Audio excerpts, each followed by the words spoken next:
Dona Matias, Oi. vamos abordar mais um assunto, né? Sobre o outono, né? Abordamos agora há pouco sobre asma. Né? Agora, aqui no Giro, um outro assunto no outono, esse período de transição, né? Que tem aquela característica de serem dias mais curtos e as noites mais longas e ocasiona essa baixa umidade no ar, aqueles nevoeiros pela manhã, a incidência de ventos e variações climáticas consideráveis em um período curto de tempo. Certo, Doni? Certíssimo. Por exemplo, em um único dia a temperatura, principalmente aqui em São Paulo, hein, pode cair gradativamente ou dentro de uma mesma semana fazer calor e frio. É aquela coisa de louco, né? Sai de blusa, volta sem blusa, tá calor, sai sem nada. Você tem que sair... Passa aquele frio, né, Doni? Exatamente, a gente acaba tendo que sair com blusa, sair com cobertor, sair com camiseta, enfim, com um material suficiente para passar as 24 horas aqui em São Paulo, né? Sair com um carro de mudanças, né, ao mesmo tempo, para se dar bem no dia, né? Praticamente um iglu. É verdade. Para saber mais como lidar com essas quedas bruscas de temperatura, vamos conversar agora com a doutora Priscila Zanotti Stagliolio, que é pediatra. Boa noite, doutora, bem-vinda ao Giro, nossa rádio. Oi, boa noite a todos. Ô, doutora, uma pergunta que todo mundo quer saber, doutora. Quais são as dicas, se é que existem essas dicas para evitar doenças nessa estação, doutora?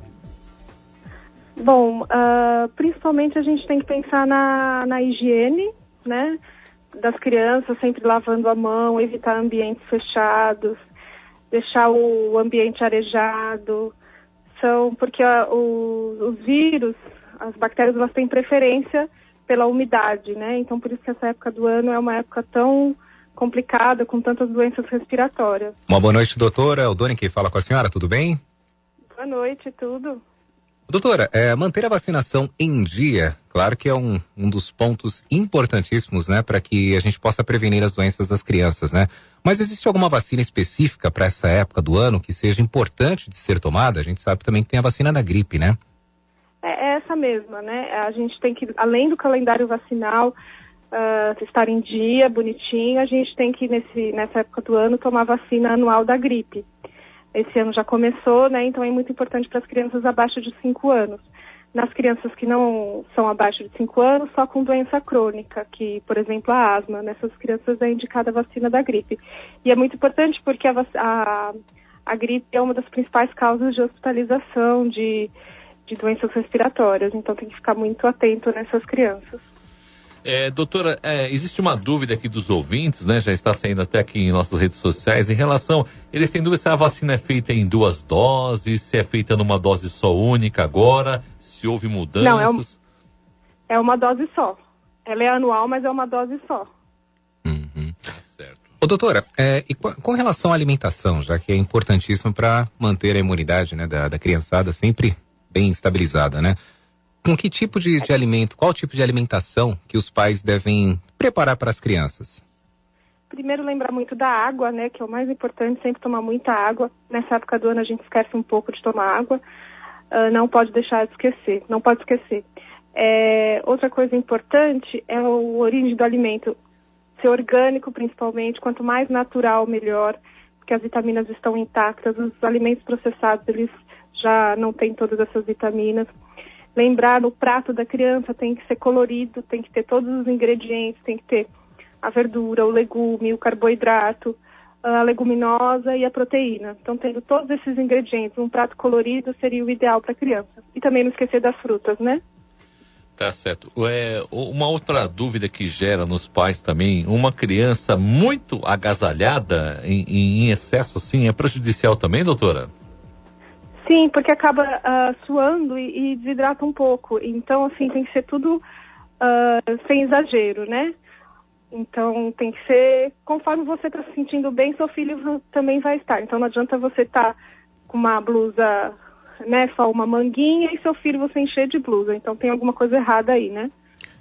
Doutor, e na escola? Acho que essa é uma das grandes preocupações. Quando está em casa, os pais eles conseguem ter aquele cuidado, entre aspas, ali, monitorar como seus filhos estão, mas na escola existem cuidados que nós podemos, né, ajudar, aconselhar, mas na verdade são os professores que ficam ali monitorando a criançada. Quais os cuidados, né, ou as direções que os pais podem dar aos professores com relação à prevenção dessas doenças? Na escola, principalmente a higiene, né? Porque as crianças compartilham muitos brinquedos, então, além do ambiente em si estar sendo muito bem limpo, as janelas estarem também arejadas e os brinquedos serem limpos diariamente. Agora, com relação às mães, por exemplo, a criança está doente, evitar ao máximo mandar para a escola. Em alguns casos é mais difícil, mas o que puder não mandar para a escola, para não transmitir para outras crianças, é o melhor, porque vira um círculo vicioso. Uma criança fica doente, ele vai para a escola, passa para outra, que passa para outra, e aí essa época do ano das crianças ficam o tempo todo doentes. É verdade. A Neide do Cambuci está aqui em nossas redes sociais, doutora, e ela faz uma pergunta aqui do cotidiano, né? A criança dela está com 3 anos e se pode dormir com o cabelo molhado, até certamente não muito enxuto, se vamos dizer úmido, né? É prejudicial? É prejudicial, sim. É melhor não, por alguns fatores, aquilo que eu te falei, que os vírus e bactérias eles preferem a umidade, então o cabelo ali então atrapalha, e pela própria temperatura mesmo, que diminui da criança. Tá certo, doutora. Gostaríamos de agradecer a atenção e também as dicas, né, que foram muito valiosas aqui para os ouvintes do Giro Nossa Rádio. Uma nova oportunidade estaremos falando, né? Daqui a pouco tá chegando o inverno aí, a gente tem que redobrar ainda mais os cuidados com as crianças, né? Se a gente que é adulto já acaba sofrendo com a queda das temperaturas, que dirá as crianças, não é? Pois é, eu que agradeço o convite. Muito obrigada. Obrigado, doutora. Obrigado, doutora. Tá aí as dicas, então, do outono, inverno, né? Uma época de tosse, de gripes, né? Coriza. As pessoas falam, né, Doni?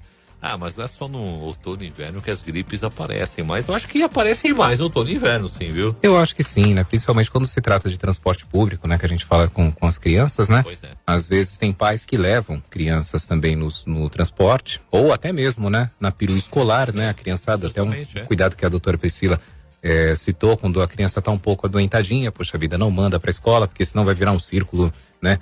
Ali das crianças que estão na sala, na escola. Então, é um cuidado que a gente tem que ter o tempo todo, não tem jeito, não tem como fugir. Tá certo, 6h42. Você está ouvindo o Giro Nossa Rádio, de volta depois do intervalo.